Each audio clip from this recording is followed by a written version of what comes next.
بسم الله الرحمن الرحيم والعصر إن الإنسان لفي خسر إلا الذين آمنوا وعملوا الصالحات وتواصوا بالحق وتواصوا بالصبر.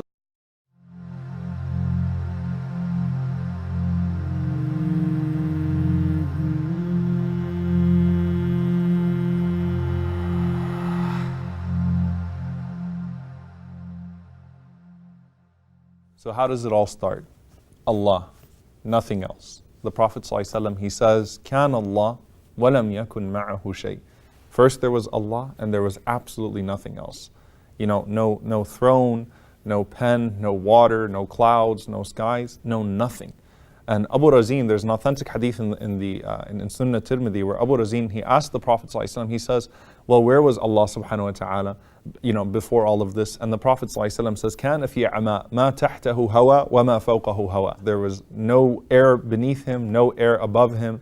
It was just Allah subhanahu wa ta'ala. And you think about that and how amazing that is. And actually there's a sign in that. Where the Prophet ﷺ, he basically tells us that there is nothing but Allah that's worth it. Creation needs Allah subhanahu wa ta'ala and nothing else, because in the beginning there was Allah and there was nothing else. And so the Prophet ﷺ, he says that the أصدق بيت قاله الشاعر, he said that the most truthful poem that a poet has ever spoken, ألا كل شيء خلا الله باطل, that verily everything but Allah subhanahu wa ta'ala is disposable, because it was just Allah and nothing else. Now a lot of times, what Abu Razin radiallahu ta'ala anhu was doing when he asked the Prophet ﷺ that, and what we do at times when we see various ahadith where Allah is described, we try to limit Allah subhanahu wa ta'ala by our human dimension. So for example, Allah subhanahu wa ta'ala descends in the last third of the night and He asks, هَلْ مِن مُسْتَغْفِرٍ أَغْفِرَ لَهُ. The very famous hadith, is there anyone seeking forgiveness so I may forgive him? Is there anyone calling upon me so that I may answer him? And we start to think to ourselves, well, wait a minute, the last third of the night here is different from the last third of the night there. And so how is Allah subhanahu wa ta'ala hearing everyone? And how is Allah subhanahu wa ta'ala, how does He judge what's the last third of the night? And what about Laylatul Qadr?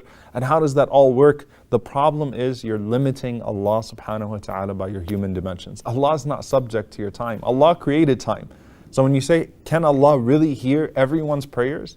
Right? I mean, on the day of Arafah, think about that momentous occasion of Arafah. You've got millions of people in one location, all calling upon Allah subhanahu wa ta'ala in different languages.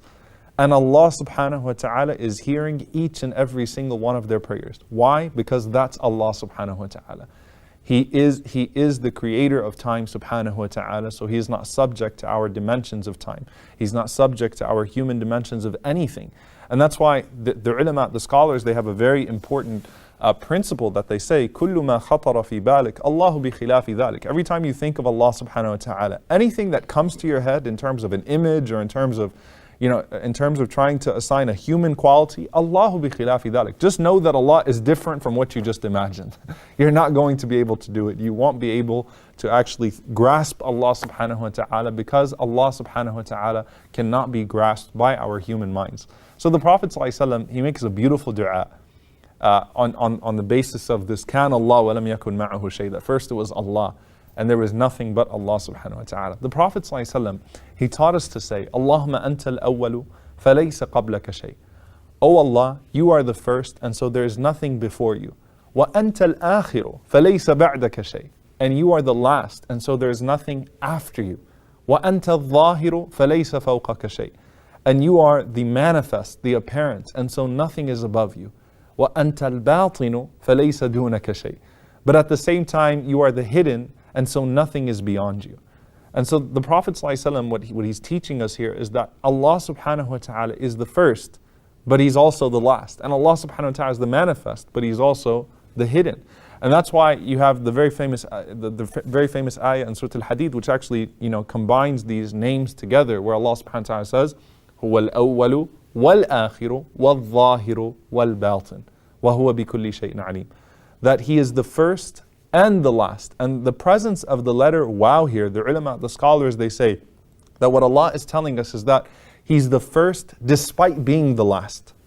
He is the manifest despite being the hidden at the same time.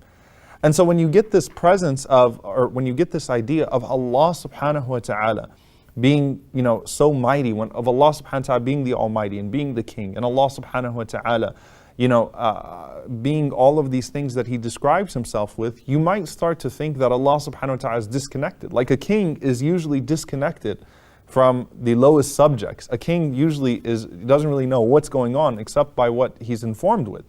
So Allah subhanahu wa ta'ala, right after He describes Himself and He describes the creation of the heavens and the earth, and He describes the creation of the throne, and He describes all of these things, Allah subhanahu wa ta'ala says, but listen, يَعْلَمُ مَا يَلِجُ فِي الْأَرْضِ وَمَا يَخْرُجُ مِنْهَا. Allah is so aware that He knows what goes into the earth and what comes out of it. He knows everything, right? Now, the Prophet ﷺ, he also taught us, and there are many names that we can take from this beautiful hadith of the Prophet ﷺ here, and many attributes. The Prophet ﷺ, he also taught us to call upon Allah with His greatest name. Ismullah al-A'zam, the greatest name of Allah subhanahu wa ta'ala. And the Prophet ﷺ, he didn't share what that name was, but he said, sallallahu alaihi wasallam, that the greatest name of Allah subhanahu wa ta'ala is found in Surah Al-Baqarah, it's found in Surah Ali Imran, and it's found in Surah Al-Taha. Okay? In Surah Taha. So the first one, what we can take from that, Allahu la ilaha illahu al-hayyul qayyum. Allah subhanahu wa ta'ala in the greatest ayah in Surah Al-Baqarah, the greatest ayah of the Quran, Allah subhanahu wa ta'ala says, Allah, there is no God besides Him, al-hayy al-qayyum, the ever-living and the ever-sustaining. That same name is found in the beginning of Surah Ali Imran, Allahu la ilaha illahu al-hayyul qayyum. Once again, the ever-living, the ever-sustaining. And then in Surah Taha, Allah subhanahu wa ta'ala says, وَعَنَتِ الْوُجُوهِ لِلْحَيِّ الْقَيُّومِ. That everything perishes, that everything perishes and everything is presented to Al-Hayy Al-Qayyum. Once again, the ever-living and the ever-sustaining.